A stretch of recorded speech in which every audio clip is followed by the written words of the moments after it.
El año 2021 fue el primer examen en sí. Fue virtual.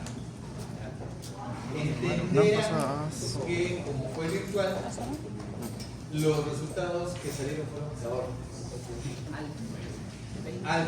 era, sí, hubo notas altas, pero no eran reales. Ya entenderán por qué. Inteligencia artificial y grupos de WhatsApp, aunque dijeron que iban a ser controlados, pero no. Y lo otro era que muchos que estaban en el examen su internet era muy lento y no podían avanzar. Y marcaban y la respuesta no llegaba. ¿Ya? Fue caótico, entonces no se validó ese examen como para comparar. El 2024 sí fue un examen que se hizo en las universidades, ya no se hizo en tu casa, sino los virtuales. Tenías que ir a tu universidad, tenerte una computadora con internet para que tú puedas. ¿Listo? Entonces ahí sí fue más validado. ¿Ya?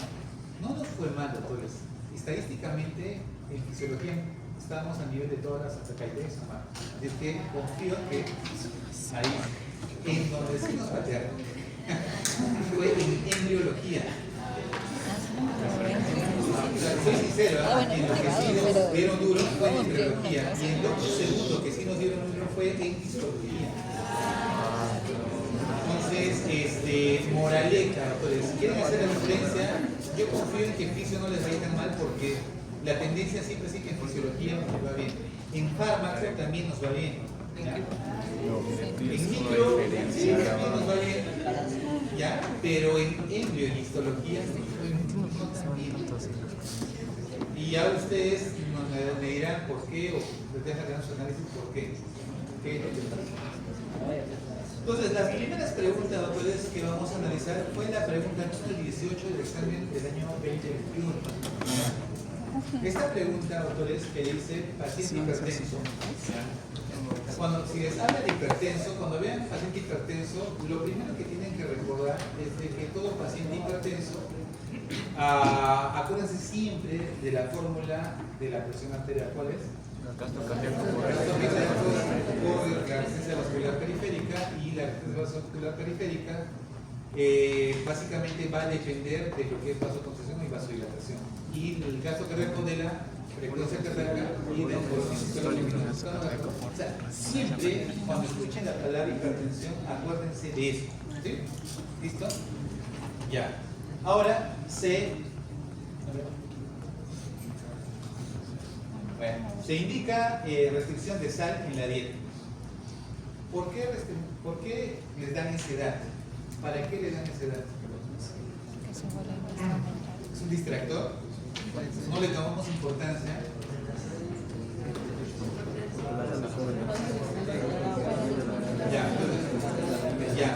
Ya, ok. Su compañero dice que si yo le bajo la sal, ya no va a tener gasto líquido y por tal motivo bajamos el volumen sistólico y eso baja la presión. ¿Estamos de acuerdo? Ya. En función de la fórmula que les acabo de dar. Ya. Pero se inicia restricción de sal en la dieta y en Enalapril una tableta con el desayuno. ¿Ya? Le dan una pastilla de Enalapril. ¿Qué es el Enalapril? Yeca. Listo. ¿Por qué les dan ese dato? ¿Por qué creen? Porque es un distractor. O sea, ¿es importante tomar importancia de esa información o no?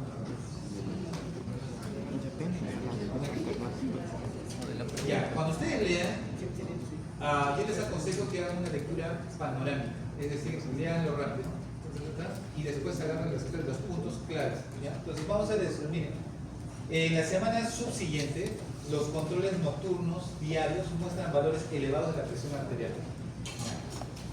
¿Qué factor estará influenciando en la mala respuesta al tratamiento? Si se dan cuenta, ahí están mezclando fisiopatología con fármacos. Ya, así es que ustedes han hecho fármaco, mecanismo del Enalapril, tiempo de vida media, eliminación, biodisponibilidad.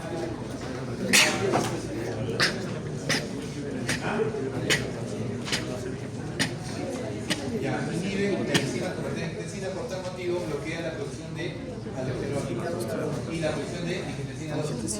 Ya. Por tal motivo, si te bloquea la angiotensina 2, te va a bajar la resistencia vascular periférica y esto hace que baje la presión arterial. Primer componente.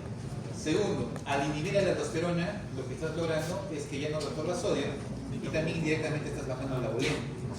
¿Estamos de acuerdo? Solamente no vas a influenciar mucho en la frecuencia cardíaca.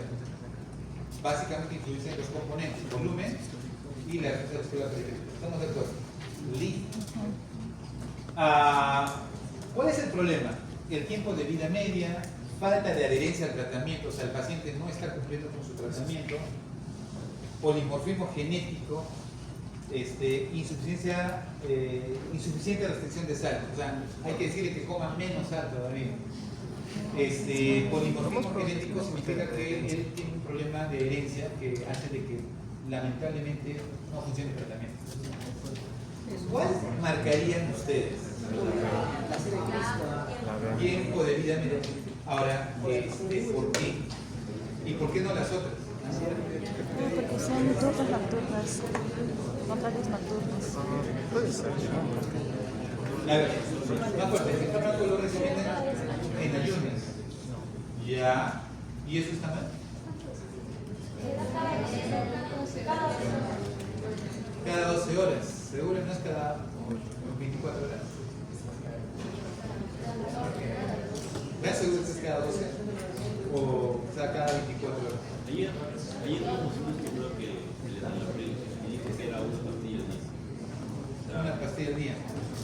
Entonces, doctores, la pregunta básicamente está orientada a saber cada cuánto tiempo se da un tratamiento. Esa es la pregunta. Les voy diciendo, captopril se da cada 6 a cada 8 horas, ¿ya? Por si acaso. Como dato para que ustedes, si vienen con pregunta con captopril, ¿ya?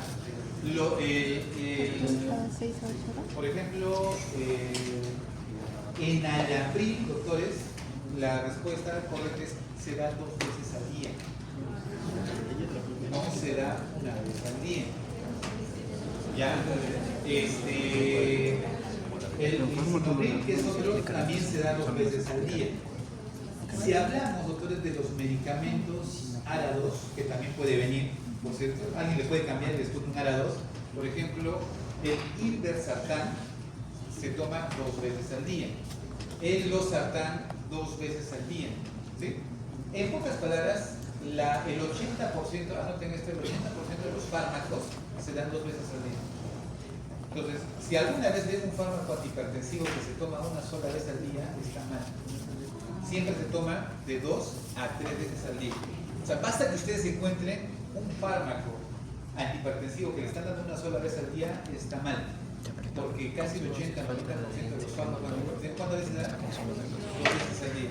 Si tienen ese conocimiento, ya hubiesen respondido esa pregunta de forma clara.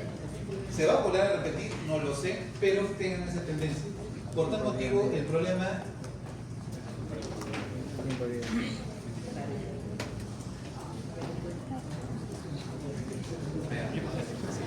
entonces, no se olviden, los YECA, la vida media intermedia, más o menos son 12 horas. Por tal motivo, como le dan en la mañana la dosis, ¿qué pasa en la noche? Ya no hay la eficacia y la presión se va a disparar. ¿Listo? Se activa el sistema simpático nocturno, aumenta el sistema de aldosterona y el paciente se vuelve más hipertenso. ¿Ya? ¿Listo? Por este motivo, ahora, les puede hacer una pregunta: ¿a qué hora se les da los antihipertensivos? Ya, pero horas. Normalmente, doctores, se les da promedio antes de que se despierte el ciclo circadiano. ¿A qué hora empieza el primer pico? ¿Se acuerdan? 8. Entonces, una hora antes, por lo menos, tiene que ser antes de. Porque recuerden que el ciclo circadiano libera el cortisol. ¿Y el cortisol qué va a hacer con tu presión? La va a aumentar. Entonces, no se les ocurra darle un antihipertensivo a las 8 o después de las 8. Tienen que darle antes que se dé el pico de cortisol. Pues, ¿qué hora sería? A las 7. Pero normalmente los antihipertensivos les damos 7 de la mañana y 7 de la noche. ¿Sí? 7 de la mañana y 7 de la noche. No les damos así porque entonces, este término, acuérdense, se llama cronofarmacología. ¿Ya? O sea, tienen que saber los tiempos que se dan y cuántas dosis. Les repito, un tip así para que no se olviden. La mayoría de los antihipertensivos se dan 2 veces al día, casi el 80%. Sea el antihipertensivo que le den, doctor, la verdad no estudié hipertensivos, pero solamente me acuerdo de esta perla, que los antihipertensivos se toman 2 veces al día. Basta que te acuerdes de eso, no te interesa el nombre del antihipertensivo, tienes un 80% de aceptar la pregunta. A eso me refería con las perlas. No necesitas saber los nombres de los antihipertensivos, solo saber cada cuánto tiempo se toma. ¿Sí? Acuérdense de ese dato porque sí les va a ayudar bastante. No es muy difícil, ¿eh? Ustedes ya lo deducieron, ¿no? Te dicen que sí, lo hice marcado, pero vamos a hablar. Ese mismo año, doctores, se hizo una pregunta que es la pregunta número 42. Esta pregunta número 42 iba de la siguiente manera. Acá, más bien, es un varón de 60 años con diagnóstico de asma. Luego de varias inhalaciones con el salbutamol presenta taquicardia, palpitaciones y dolor torácico. ¿Por qué? Este señor. ¿Qué pasó? Expliquen esos síntomas desde un punto de vista fisiopatológico. ¿Qué pasó? Disminución de tiempo de la diástole, disminución de la frecuencia cardíaca, incremento de la liberación de óxido nítrico, disminución del gasto cardíaco. Está fácil, ¿eh? Levanten la mano los que creen que es la A. La 1, 2, 3, 4, 5, 6, 7. Levanten los que son la B.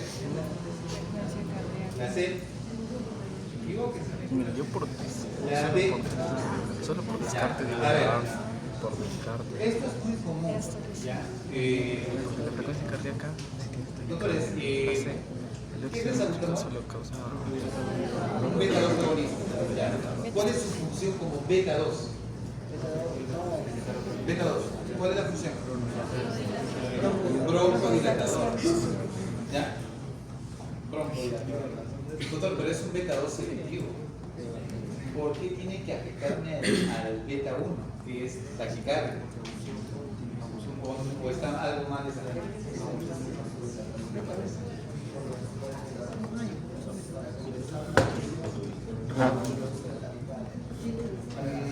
No, porque recuerden que las vasodilataciones básicamente son efectos alfa 1 o alfa 2. ¿Sí? O sea, no es tanto el beta. El beta, básicamente su efecto es cardíaco. ¿Listo? ¿Estamos de acuerdo? Beta 1, doctores, en su cerebro ustedes, beta 1 es taquicardia, o sea, aumentar la frecuencia.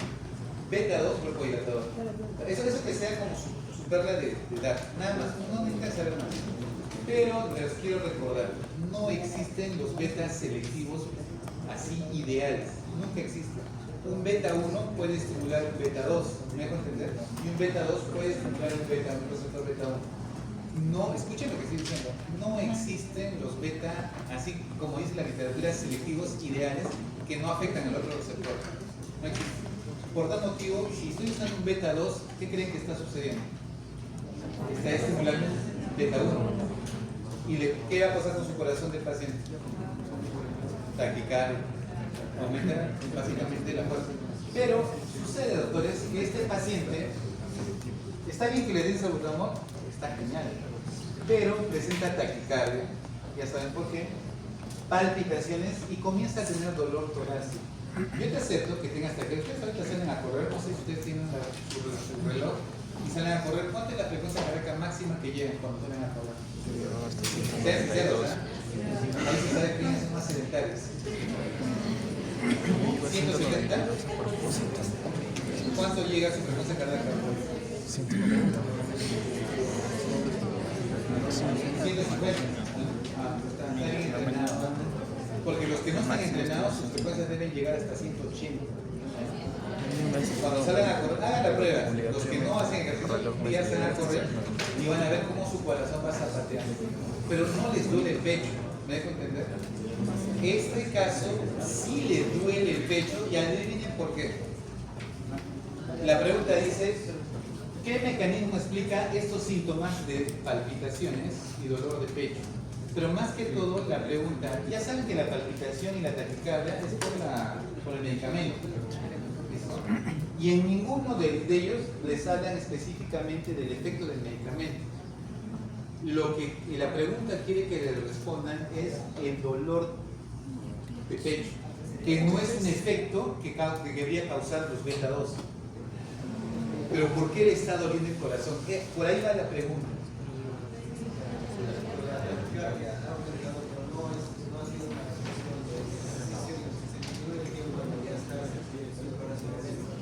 Ya, su compañero dice lo siguiente. Ya, se supone que acá le llamamos a esto los famosos infartos o anginas tipo 2. ¿Han escuchado de los infartos tipo 2? ¿Les suena algo?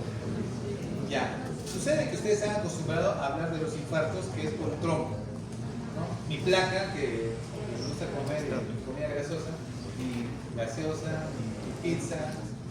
Entonces voy llenando placas, mi placa se rompe, se tapa y me da un infarto ST elevado o ST muy elevado, lo que pueda, por placa.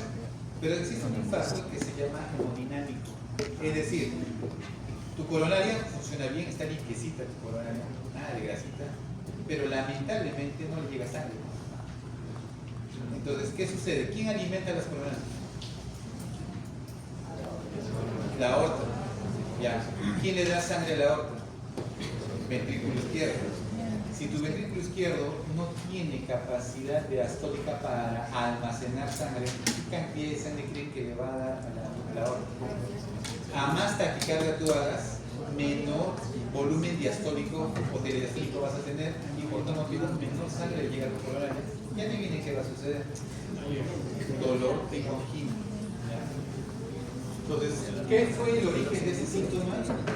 A, B, C o D. A. Disminución del tiempo de la diástole. Doctor, a ver, ¿cómo analizaría esta pregunta? Primero, si les ponen 60 años, doctores, todo paciente más de 40 años ya tiene el riesgo de tener ateromas. Entonces, lo que le está diciendo, este paciente ya es cardíaco. Basta que tenga más de 40 años, 50 años, cardíaco, ¿sí? Aparte de esto, le está diciendo que tiene asma. Aparte, le está diciendo que el medicamento le está produciendo taquicardia y le causa dolor del pecho. Entonces, imagínense, un anciano que ya la coronaria está tapada, más aumento de la frecuencia que no le llega sangre, sinónimo de infarto. ¿Ya? Entonces, se está infartando porque le dieron salud. Entonces, en vez de ayudarlo, pues lo pueden matar. ¿Sí? Entonces, tienen que saber, con mucho cuidado, ustedes conocen el salbutamol en crisis asmáticas, evalúen a su paciente cuando están nebulizando, porque sí ha habido casos que lo están nebulizando y el paciente hace un infarto y fallece, solo por nebulizar. Listo. Ya, dolor torácico más palpitaciones, siguiente. Entonces, de hecho que la frecuencia cardíaca no va a disminuir, pues, obvio que va a aumentar. El óxido nítrico no tiene efecto en el corazón, el óxido nítrico, porque eso sí, no tiene efecto en el óxido nítrico. Resistencia vascular periférica, no tiene nada que ver ahí. Y el gasto cardíaco disminuye el gasto cardíaco. Básicamente, al comienzo, inicialmente, aumenta. No es un efecto muy marcado. Porque recuerden que si yo aumento la frecuencia cardíaca, eso me permite también aumentar el gasto cardíaco, a pesar que he bajado el volumen sistólico. Ya, por si acaso, tengan muy presente eso. Bien, siguiente. El mismo año, 2021, hicieron una pregunta que es la número 44, que hace lo siguiente. Varón de 65 años acude a consulta por presentar disnea medianos esfuerzos. ¿Qué significa disnea? Disnea medianos esfuerzos.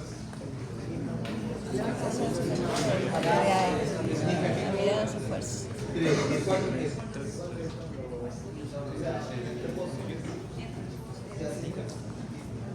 Claro, es un reposo, es el 4. Sí, más o menos un 2 o 3, más o menos. Edemas en miembros inferiores. Edemas en miembros inferiores. Disnea, medios esfuerzos, edemas en miembros inferiores. El médico decide iniciar diuréticos como parte de la estrategia de tratamiento. ¿Sobre qué componente hemodinámico se está trabajando? Creo que ya no hay mucho que discutir, es la precarga. ¿Por qué no la poscarga? Claro, ahí tendríamos que darle un medicamento que básicamente cause aumento de la frecuencia vascular periférica, como por ejemplo O con la disminución de la irritación periférica, como por ejemplo, ¿qué fármaco les podrían dar puestos? ¿Qué fármaco dilata la actividad vascular periférica? Vasodilatación. Como por ejemplo, nitroglicerina. ¿Ya? Si hubiese puesto ahí que el médico trata, le da nitroglicerina como tratamiento, ¿cuál hubiese sido su respuesta? La postcarga. Porque lo que está haciendo básicamente es vasodilatación. Y al causar vasodilatación, ¿qué está logrando? Que baje la postcarga, porque ya la presión va a caer y el corazón va a tener más facilidad de sacar la sangre. ¿Ya? Miren cómo puede cambiar la pregunta solamente por variable del fármaco. Ya es legal. ¿Qué es inotropismo?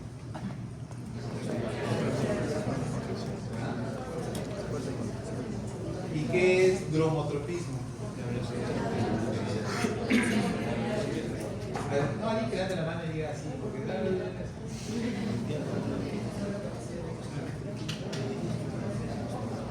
eléctrica, crono. Ya, dromotropismo es la capacidad de conducción. Entonces, ¿dónde tendríamos afectado el dromotropismo? ¿Un ejemplo? Ya, conducción eléctrica. Bloqueos. A ver, inotropismo. La fuerza de contracción. Ya. Y el cronotropismo, básicamente la frecuencia cardíaca. Definen muy bien sus términos. Siguiente, por favor. Bueno, lo que hemos explicado, la disminución de la pulgada, bajarle los edemas, bajar la resistencia, edema periférico. Ya, siguiente. No se olviden, edema es igual, siempre cuando les hablen de edema, doctores, es aumento de quién? De la precarga. Y por tal motivo, el único medicamento para bajar una precarga es diurético. No existe otro medicamento. Siguiente. Entonces, la parte de la contractilidad es inotropismo. ¿Sí? ¿Estamos de acuerdo? La parte de la excitabilidad, que es otro término que también es el famoso magnotropismo, que por cierto también les puede venir un problema en la excitabilidad. En la relajación, lucitropismo.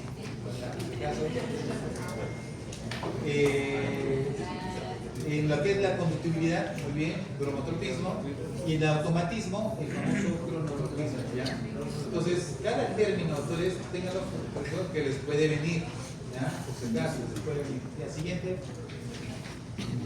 Ajá, esta pregunta es una por que vino también con respecto a la parte cardíaca. Miren, un niño de 10 años es evaluado por presentar palpitaciones. Otra vez, un niño de 10 años. A la auscultación cardíaca se encuentran latidos arrítmicos. Un niño de 10 años. Usted dirá, soy un pediatría. Pediatría lo hacen en sexto año, pero bien en el ciclo. En el electrocardiograma encuentran extrasístoles ventriculares.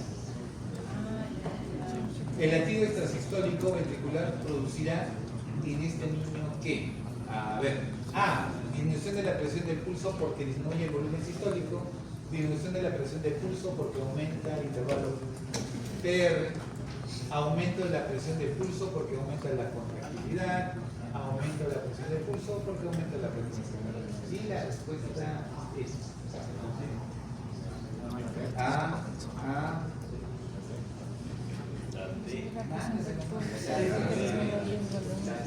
la C también. Definan la C.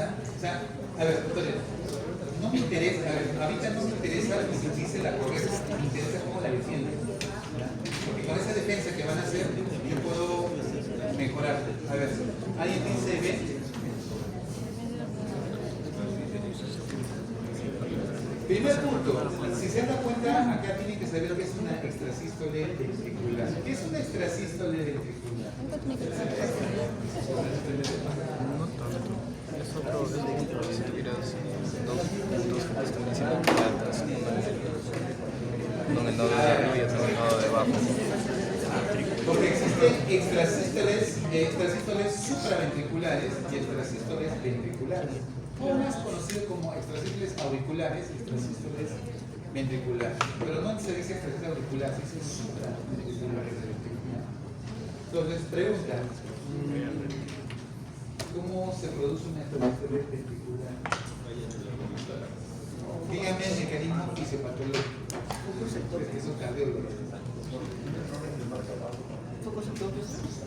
Error de marcapaso. A ver. Me gustaría, yo tengo un gráfico, mire, yo tengo un gráfico cómo aprender arritmias en todas. Y en verdad sí se aprende todas. Hasta con tratamientos y todo. A ver, les explico. ¿Ustedes saben que el marcapaso natural quién es?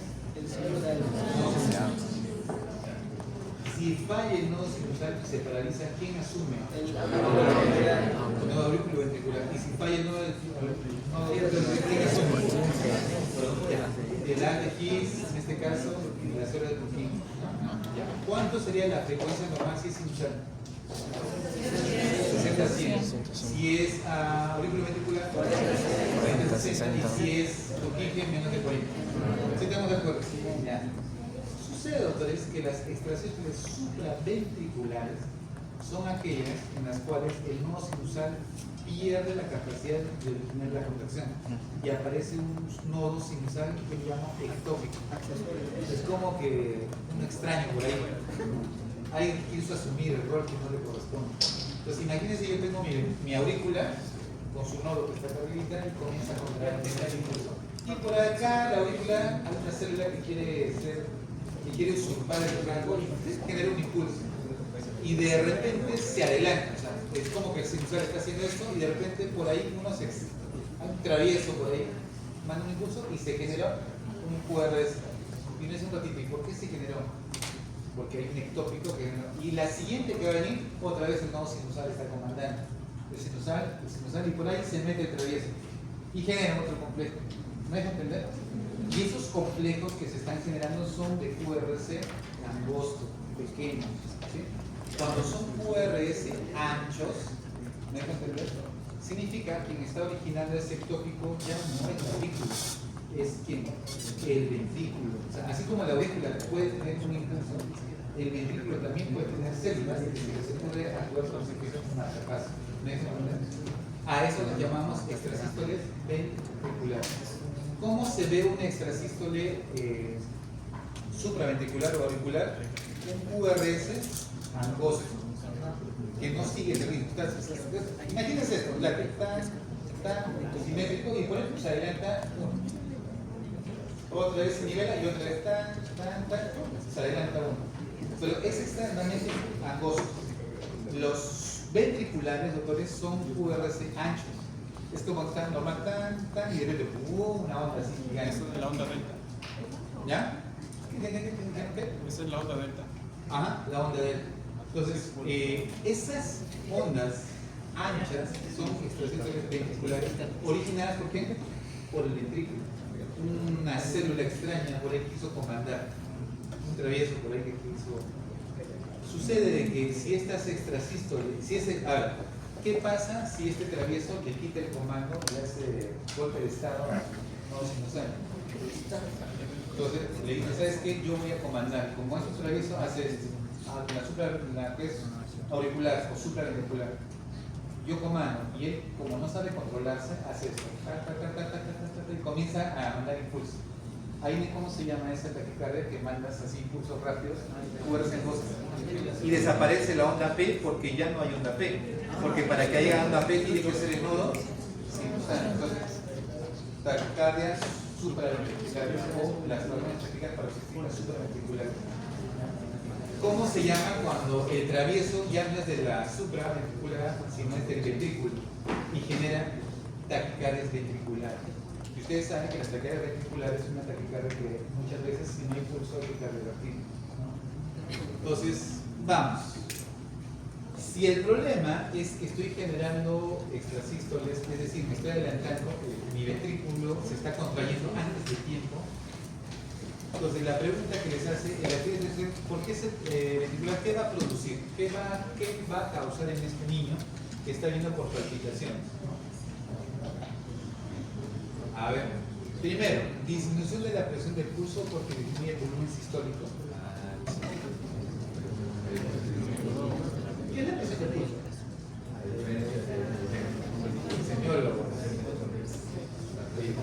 ¿Qué es la presión del pulso?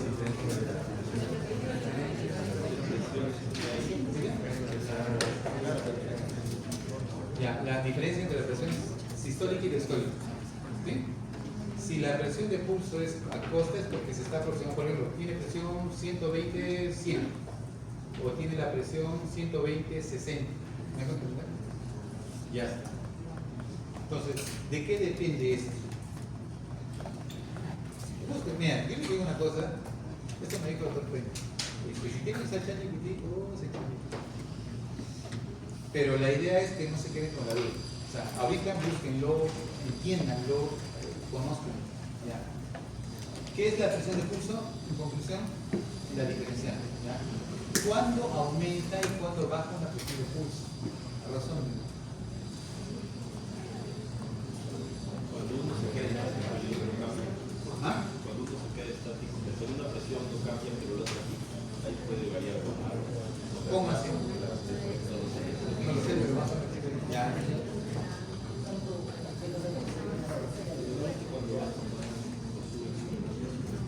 Ya, a ver. A ver.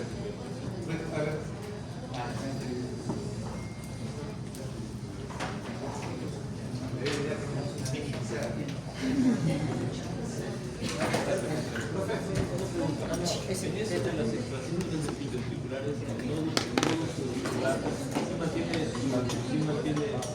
su ritmo. Claro, no, o sea, cuando ustedes tienen una extrasístole ventricular, no significa que su nodo sinusal no esté comandando. Su nodo sinusal sigue haciendo su, por ejemplo, con la P, su complejo QRS y acá es una T. ¿No? O sea, normal, un complejo y normal. Solamente que cuando va a iniciar, por ejemplo, acá ya se activó tu ventrículo. Para que se active tu ventrículo, tiene que haber primero una onda P que es de tu nodo, de tu aurícula. Si no hay aurícula, ¿cómo va a llegar el impulso al ventrículo? Entonces se supone que acá, después de una onda T, ¿quién tiene que venir? Una onda P, pero viene y se hace un complejo ancho y tú dices un ratito, ¿y esto qué pasó? Y otra vez pasa y por acá aparece otra onda P, otra vez el complejo Q, por acá una onda T, otra onda P, y te dije, ¿esto qué fue esto? ¿Te pareció? Quiere decir que como no hay una onda P anteriormente, alguien activó al ventrículo, pero no fue la onda, la aurícula. Alguien lo activó, ¿me dejo entender? Y como es ancho el complejo, quiere decir que quien lo activó viene de dónde? Del ventrículo. A esto se llama extrasístole ventricular. La supraventricular, doctores, es diferente, porque el complejo, si bien es cierto, no hay una onda P clara, o puede ser una onda P media amorfa, y viene otro complejo igual, normal, ¿me dejo entender? Y es un QRS angosto. Si es angosto, doctores, ¿qué es? Supraventricular o que nace en la aurícula. Pero si el complejo no hay ni siquiera una onda P y es ancho, ese es del ventrículo. ¿Me dejo entender? Pero el nodo sinusal sigue trabajando normal, solamente es como que por ahí se metió. ¿Ya? Entonces, doctores, acá onda P se llenó, hace la contracción y se supone que tiene que venir otra onda P para que se vuelva a llenar el ventrículo y generar la boleta. Pero en este caso ya botó y antes de que se llene, otra vez se produjo otra contracción. ¿Me dejo entender? Entonces, esta contracción que se está generando ectópica, pregunta, ¿cómo va a ser su volumen? Al final de la diástole. Adecuado, bajo. Bajo. Y al ser bajo, ¿qué les va a generar? Alteración de qué? De la presión del pulso. Entonces, doctores, como, a ver, esta de acá se contrajo, se está relajando. ¿Para qué se está relajando? Justamente para poder llenarse otra vez. Pero alguien lo volvió a contraer al ventrículo. Y antes que se vuelva a llenar, ya lo contrajeron antes de tiempo. Y eso hizo de que bote menos volumen del que habitualmente está acostumbrado. Y sucede que una vez que ya se dio esto, en el siguiente hay otra onda P y acá se va a volver a llenar. Y va a haber más tiempo para que se pueda llenar el siguiente. Y es por eso que el siguiente que viene va a tener más sangre de lo habitual. Porque el otro se adelantó.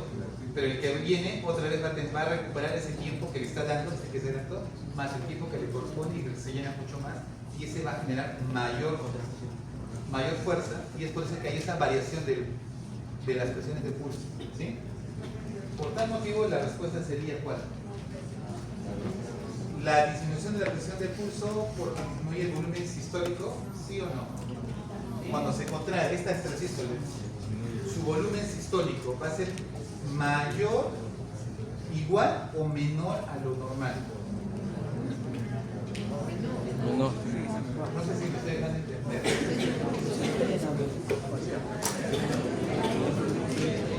Otra vez.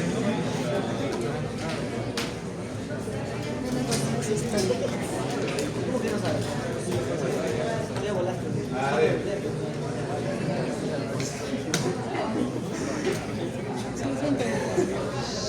Yo no, estoy esperando a que trabaje. O sea, sí entendí, pero no entendí. ¿El volumen sistólico? A ver, si ustedes se percatan, yo voy a generar más o menos. A ver, yo sigo un ritmo, ¿sí? Hay un ritmo sinusal. El nodo sinusal nunca se va a alterar. El nodo sinusal sigue su camino. La verdad, a él no le interesa lo que pasa en el ventrículo, él cumple con su función. Pero ¿qué sucede, doctores? Onda P se pierde complejo y hay la relajación para volverse a llenar. ¿Me dejo entender?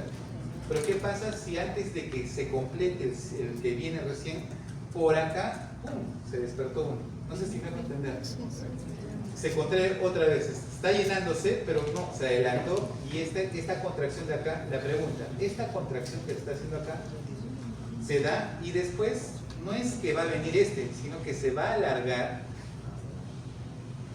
¿me dejo entender? Hasta que se nivele otra vez con el que le corresponde. Ya, ahora acá viene la pregunta. Que se está contrayendo, ¿qué cantidad de volumen sistólico va a tener? ¿Mayor, menor o igual? A ver, hagamos la prueba. Acá se contrajo, botó su sangre sistólica, porque esto va a botar su sangre sistólica, y llega el momento en que tenga que nuevamente acumularse. Está comenzando a acumular, pero alguien se adelantó y lo contrajo otra vez. ¿Logró llenarse adecuadamente? No, por tal motivo el volumen sistólico va a ser mayor, menor, igual. Va a ser menor. ¿Sí? Acá se contrae con menor volumen. Pero cuando llegue el otro, ¿cómo va a ser su volumen de este? Va a ser mayor porque le está dando más tiempo que se llene. Eso genera dos variaciones. O sea, te está generando una contracción con menor volumen y una contracción con mayor volumen. No sé si me lo entienden. Por eso es la variación de pulso. Ya está.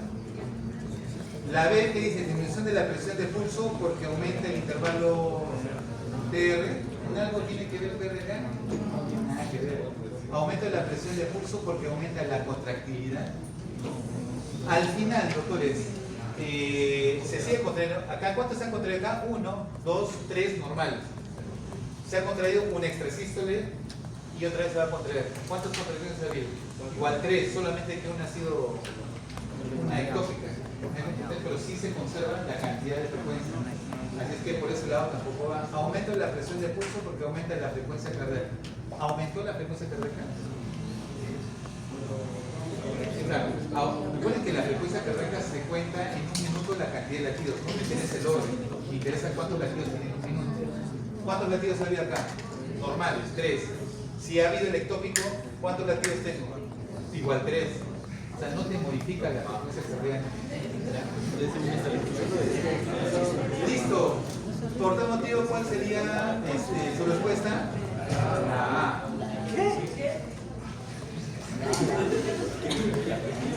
¿Por qué, doctores? Porque cuando se da esto le va a dar menor tiempo de llenado ventricular.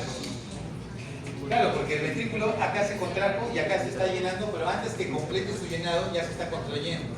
Por tal motivo no le das tiempo para que se llene el ventrículo y eso te baja el volumen sistólico. ¿Estamos de acuerdo? Listo. Profe, pero luego todo ese volumen que se perdió se recupera en el siguiente latido. Entonces, En el siguiente, pero el siguiente latido es Tú normal. estás tomando los dos como uno, pero es la extrasístole y la sístole. Solo te pregunta de la extrasístole. Claro, lo que te está preguntando, acá lo que le está preguntando es de la extrasístole. O sea, ¿cómo es el volumen en este? Ya, en la extrasístole. Ya no le está preguntando, ahora, De hecho, que si yo fuese malicioso, les diría cómo está el pulso en el siguiente contracción normal. Ahí sí, el volumen sistólico está aumentado, porque está recuperando el volumen que no llenó este. ¿Me dejo entender? Y la siguiente, ¿cómo va a estar? Ahí se normaliza. Por si acaso, eso lo van a hacer seguro en cargo. Tengo fe. Cuando hay menor llenado, eso por favor ya grábenlo, porque eso ya les sirve de ejemplo para cualquier pregunta que les dé. A menor llenado es igual a menor presión de pulso. ¿Ya? Repito, a menor llenado, a menor presión de pulso. Siguiente.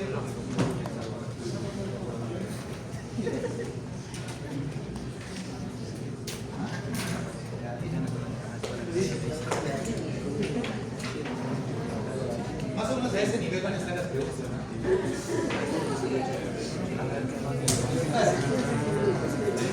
Ya, pregunta de Pisa de ese mismo año. Doctores, ese año hicieron esta pregunta que sí, realmente estuvo muy sencilla. Quiero ver cómo lo ven ustedes. Varón de 25 años, casi de la edad de ustedes. Ustedes tienen 20 años. Van a llegar a 25. Ah, por si acaso, hoy día tuve la oportunidad de ver a sus compañeros que van a graduarse hoy día. ¿Ya? Y soy sincero, no los he reconocido. Los he visto más acabados de conocer. Una cara de alguien mayores. Así es que ya me imagino cómo los voy a ver ustedes. Bien a internado. Ya, los balones ya se les ve ya. Yo me acuerdo que los balones que traen blancos, ya los he visto ya todos.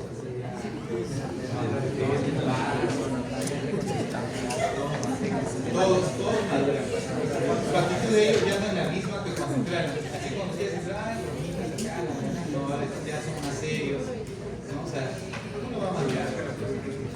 25 años. Les da un dato. No tiene, miren, cuando les dice esto, sin antecedentes patológicos, significa que no tiene ninguna enfermedad, no es hipertenso, no es diabético, no es asmático, sano. Que habitualmente realiza ejercicios de resistencia. Muchos de ustedes respetan ejercicios de resistencia, no lo sé. Decide participar en maratones, pero se ubica siempre en las últimas posiciones de la clasificación, o sea, nunca logra ganar. ¿Ya? ¿Cuál es el factor fisiológico limitante que le impide alcanzar su mejor desempeño? Ya, esto ya va, esta es fisiología del deporte. Y eso lo hemos hecho en física integral. Más o menos por ese lado. ¿Qué pasó acá? ¿Qué le está faltando a esta persona para que llegue a su máximo potencial? El gasto cardíaco, la ventilación pulmonar, la termorregulación o la conversión de glucosa en energía. Partamos de abajo. ¿Se acuerdan que yo les dije que los maratonistas consumen primero glucosa los primeros 30 minutos hasta más o menos una hora y después consumen ¿qué? Lípidos, grasas? Por tal motivo, ¿el problema es la conversión de glucosa en energía?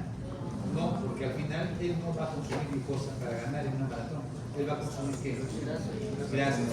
Por tal motivo, esa respuesta se va. Termorregulación. Para que se altere su termorregulación quiere decir que él no tiene un buen enfriamiento y eso le causa más agotamiento. Pero él dice que está sano, no tiene ninguna enfermedad, ninguna patología. Por tal motivo, sería mal que marquen esa respuesta. Les quedan dos. Ah, por si acaso, cuando no saben algo, hagan lo que dicen que hacen mucho, van descartando y se quedan siempre con dos opciones. ¿Saben qué es lo que dicen? Sí. Sí la va a marcar. Y marca la primera. Pero bueno, es parte de la vida. Les quedan dos: gasto cardíaco y ventilación pulmonar. A ver, acuérdense con la misma fisiología del deporte. ¿Cuál de las dos adaptaciones les ayuda a mejorar? ¿Se acuerdan que les dije la gente que hace deporte normalmente y la gente que ya se ha adaptado al deporte? ¿Qué es lo que ya uno es frecuencia cardíaca y el otro es? ¿Qué es lo que tenían que lograr esos deportistas? ¿Qué mejoraba en el gráfico que les mostré en fisiología del deporte? ¿Qué componente? Les hablaba yo que la ventilación, que respiraban mejor y todo eso, les hablaba algo del corazón. Ya, ¿quiénes hablan? Ya, hacen una bradicardia fisiológica y a ver, ustedes mismos acaban de ver que cuando hago mucha taquicardia, ¿sí? ¿Qué pasa con mi gasto cardíaco? Se hago mucha taquicardia. Al comienzo va a mejorar porque la taquicardia me ayuda, pero si yo sigo corriendo, esa taquicardia ya no me ayuda porque me está bajando mis volúmenes históricos, porque mucha frecuencia, ¿qué pasa con la diástole? Se hacía más pequeño. Entonces, si yo al comienzo salgo a correr, eso les va a pasar a ustedes. Primer minuto chévere, segundo minuto chévere, llegan al quinto minuto y ya sienten como que sexo, porque su corazón ya no da más, no puede, ¿no? Baja tu gasto cardíaco y muere. ¿Qué tiene que hacer un deportista? Tiene que potenciar su gasto cardíaco. ¿Y cómo potencia su gasto cardíaco? Que su corazón comienza a hacer una bradicardia fisiológica. Es decir, a pesar que yo corra, mi corazón no va a hacer esa taquicardia tan severa, pero sí va a tener una frecuencia y un volumen sistólico que le permite tener mejor gasto cardíaco para que yo aguante más tiempo. ¿Me dejo entender? O sea, no me conviene la taquicardia, me conviene que el corazón cuando haga deporte haga una taquicardia controlada. ¿Y eso qué significa? Que mi corazón se va a hipertrofiar, va a crecer, va a tener mayor fuerza de contracción y eso me va a generar mayor gasto cardíaco. Entonces voy a llegar a mi gasto cardíaco máximo, que es el ideal. Entonces, ¿qué creen que le está pasando a este deportista? Que le falta llegar a su gasto cardíaco ideal como deportista. Le falta entrenamiento. Le falta entrenamiento. La respuesta es que no tiene nada que ver la ventilación pulmonar, porque no es que sea asmático, no es que tenga neumonía, no es que tenga fibrosis pulmonar. ¿Me debo entender? Que están 25 años de edad. Es la edad de ustedes. Listo. Allá, por tal motivo, el rendimiento en maratón depende de la capacidad de transportar oxígeno que está limitada por el gasto cardíaco máximo. O sea, necesitamos que el deportista desarrolle su máxima capacidad de gasto cardíaco. ¿Ya? Siguiente. Entonces, el volumen de oxígeno máximo depende, no depende del pulmón. Ese es el problema. Muchos piensan que depende del corazón. ¿Ya? Siguiente.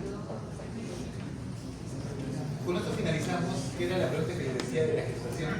Miren, acá una gestante de 20 semanas, ustedes que han hecho embarazo, ya tengan probado con creces. ¿En quién se evidencia aumento de la presión arterial? ¿Cuál de los siguientes antihipertensivos sería de primera elección? No es por nada, pero esta pregunta no debería entrar en el sitio. ¿Por qué? Porque esta pregunta es netamente terapéutica. Antes de llegar el curso de obstetricia para pero han hecho fármacos. Así es que si han hecho fármacos pueden responder. Solo descartas Captopril. La A, la B, la C o la D. La A. ¿Por qué? A ver, ¿por qué no Captopril?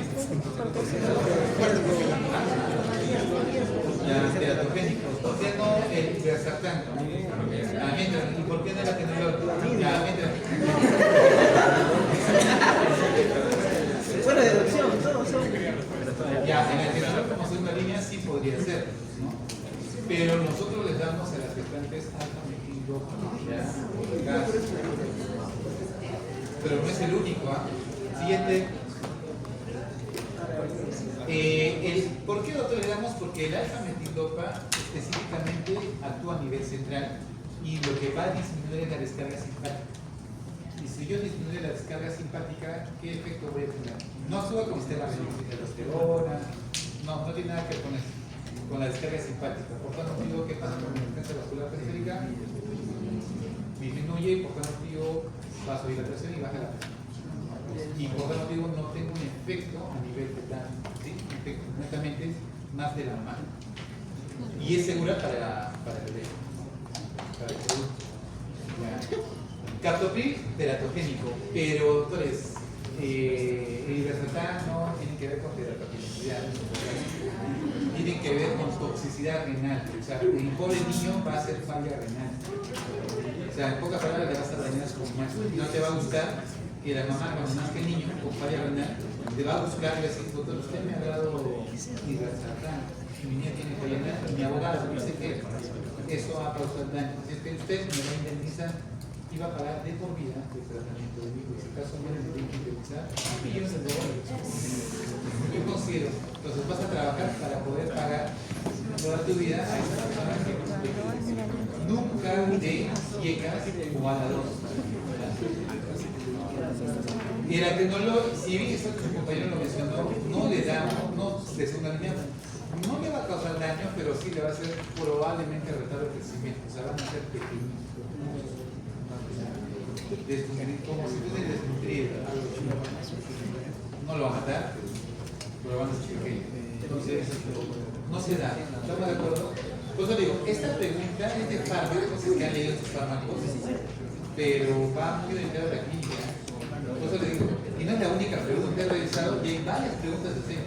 Nosotros no hemos hecho eso suficiente, porque les van a preguntar. Ahora, en el examen, doctor, ¿qué no va a preguntar así? En embarazo, doctores, ¿qué pueden dar? Metildopa, ¿sí? ¿Estamos de acuerdo? La betalol, ¿ya? Y el nifedipino. ¿Qué hace el nifedipino? No. El nifedipino es un calcio antagonista. Y si inhibo los niveles de calcio, ¿qué va a pasar con el músculo liso? Se va a relajar, por ese motivo hace un paso y baja la tensión vascular periférica, y eso hace que baje la presión. Bien, doctores, voy a pasar la pregunta de nuestro delegado. Si hay dudas, la siguiente clase yo los pongo a temas y así vamos a ir avanzando. Las preguntas van a ser en base a más o menos a este tipo de preguntas, en base a la información que recibe la va a ser muy parecidas, pero con cierta orientación. No, los exámenes no son acumulativos. Pero, doctores, que les guste mucho, porque esto ya no estamos en la faceta, ya no estamos ya en la faceta de leer, sino de dominar. Y ya vamos a ver. Espero que como semiología genere un